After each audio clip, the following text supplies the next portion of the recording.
우리 눈에서 황반은 망막의 중심부로서 중심 시력을 담당하는 역할을 하는데요. 황반의 변성이 일어나서 시력이 점차 떨어지는 질환을 황반변성이라고 합니다.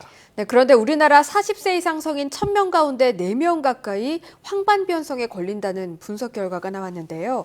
전문가와 함께 황반변성이 발생하는 원인과 예방법에 대해 알아보겠습니다. 분당 서울대병원 안과 우세준 교수 전화로 연결됐습니다. 교수님 안녕하십니까? 네, 안녕하십니까? 네, 먼저 조금 생소한 분들도 계실 것 같은데요. 황반변성이 어떤 질환인지부터 좀 알기 쉽게 설명해 주시죠. 예, 황반 변성이란 노인에서 발생하는 망막 질환으로 성인 실명의 제1 원인 질환입니다. 예. 초기 단계에는 이제 건성 황반 변성으로 불리고 진행할 경우 습성 또는 삼출성 황반 변성이라 불립니다. 예. 건성 황반 변성은 대부분 무증상으로 시력이 정상이지만 습성 황반 변성으로 진행할 경우 시력이 급격히 감소해서 실명에 이를 수 있습니다. 예. 네. 그렇다면 이 황반변성에 걸리면 겉으로 확인할 수 있는 증상이 나타나는 건가요? 아니면 뭐 대표적인 증상 몇 가지만 알려주시죠. 황반 변성은 외관 쪽으로는 아무런 이제 표시가 나지 않습니다. 따라서 이제 환자 본인이 시력 저하 등의 증상을 호소할 때 망막 검사를 시행해서 진단을 할 수가 있습니다. 예. 대표적인 증상에는 중심 시력 저하 이외에도 이제 사물이 찌그러져 보이는 변형시가 있습니다. 네, 시력이 저하된다거나 사물이 좀 찌그러져 보일 때 의심을 해볼 수 있을 것 같은데요. 근데 앞서서도 시력이 갑자기 떨어진 건 물론이고 실명까지도 올 수 있다라고 말씀하시니까 더 무섭게 느껴지는데요. 이 황반변성이 발생하는 원인은 그렇다면 무엇입니까? 황반 변성은 이제 노인성 질환이므로 이제 다양한 원인이 병이 발병에 관여하는 것으로 알려져 있습니다.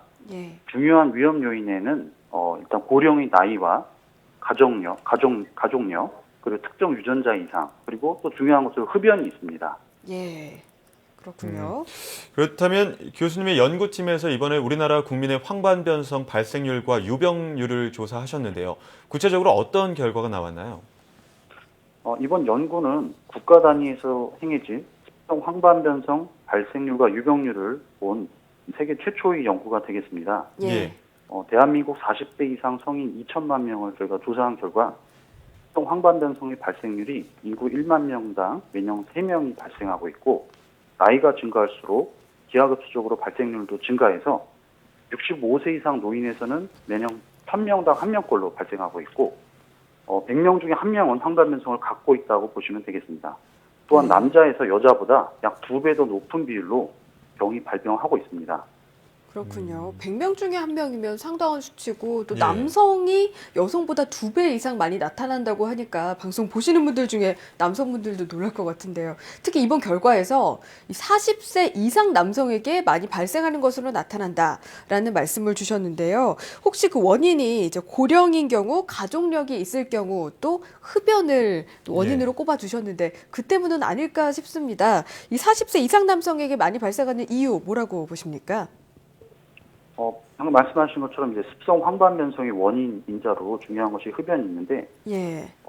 아무래도 이제 남자가 여자보다는 이제 흡연율이 높기 때문에 그것도 중요한 원인으로 생각을 하고 있고요.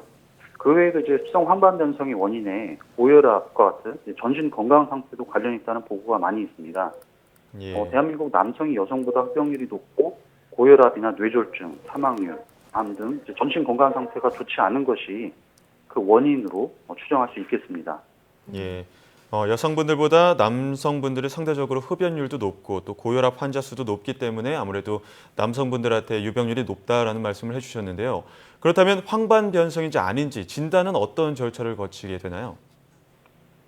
환자가 이제 시력 저하나 변형시 등의 증상을 자각하고 병의원에 방문해서 망막 검사를 시행해야만 황반변성 여부를 발견할 수가 있습니다. 예. 확진은 정밀한 이제 망막 검사를 통해서 하게 되고요. 무증상이 이제 초기 단계 건성 황반변성의 경우는 건강검진을 통해서 조기에 발견할 수도 있겠습니다. 네, 여러모로 정기적인 검진이 또 중요하겠습니다. 그렇다면 황반변성이다라는 것이 밝혀졌다면 어떤 그 수술을 바로 해야 되는 겁니까? 치료 방법도 함께 전해주시죠. 현재 습성 황반변성의 표준적인 치료 방법은 안군의 약물을 반복해서 주사하는 것입니다. 예. 이런 안군의 약물 주사 치료는 상당히 오랜 기간 받게 되고 예. 경우에 따라서 이제 평생토록 이제 치료를 해야 되는 경우도 있습니다. 예. 그 외에도 이제 광역항 요법이라든가 레이저 치료 같은 것들을 추가로 할 수가 있습니다. 예, 약물 주사과 같은 방법으로 치료를 한다는 말씀을 해주셨는데 평소에 눈 건강 관리에 신경을 써야 할 것 같은데요. 생활 속에서 이 황반변성을 효과적으로 예방하는 방법에는 또 어떤 것들이 있을까요? 예, 일단 가장 중요한 것은 이제 황반변성의 위험 요인으로 알려져 있는 이제 흡연을 하지 않는 것이 가장 중요한 예방법이라고 할 수 있겠습니다. 또한 이제 50세 이상의 성인의 경우 정기적으로 망막 검사를 시행해서 초기 단계의 황반변성을 발견할 경우 실명을 예방하는 데 도움이 될 수 있겠습니다. 초기 단계 이제 건성 황반변성의 경우는 예. 의사의 처방에 따라서 눈 영양제를 복용할 경우에 진행을 막는 데 일부 도움이 되는 것으로 알려져 있습니다.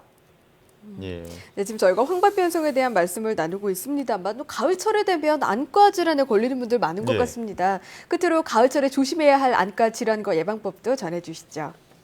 예, 가을철 특히 문제가 되는 경우가 성묘 때 잔디를 깎다가 돌멩이나 쇠조각이 눈에 튀어서 응급실에 오는 환자분들이 꽤 많이 있습니다. 예. 또한 이제 밤송이를 따다가 떨어지는 밤송이 가시에 눈을 찔러서 오시는 경우도 있고요. 예. 이 두 경우 모두 실명할 위험성이 매우 높기 때문에 이럴 때는 꼭 고글과 같은 보호 장비를 착용하고 일을 하시는 것이 좋겠습니다. 또한 네. 요즘처럼 이제 날씨가 아주 좋을 때는 이 야구, 축구, 골프, 배드민턴 등 야외 스포츠를 하다가 눈을 다치는 경우도 많으니 주의하셔야겠습니다. 한번 손상받은 안구는 시력이 잘 회복되지 않습니다. 네. 무엇보다 이 안구 같은 경우에는 한번 손상될 때 회복이 어려우니만큼 벌초하실 때 또 밤송이를 딸 때 운동하실 때 특히나 조심하셔야겠습니다. 네, 지금까지 분당 서울대병원 안과 우세준 교수였습니다. 교수님 오늘 말씀 잘 들었습니다. 네, 감사합니다. 네, 이 남성분들에게서 발생률이 높다고는 하지만 흡연으로 인한 질환 발생률은 뭐 여성분들도 마찬가지니까요. 이 기회에 흡연량을 조금 줄여보시거나 금연 시도해보시는 것도 좋을 것 같습니다. 네, 무엇보다 안과 질환은 예방과 정기적인 검진이 중요하다는 것 함께 기억하시면 좋겠습니다.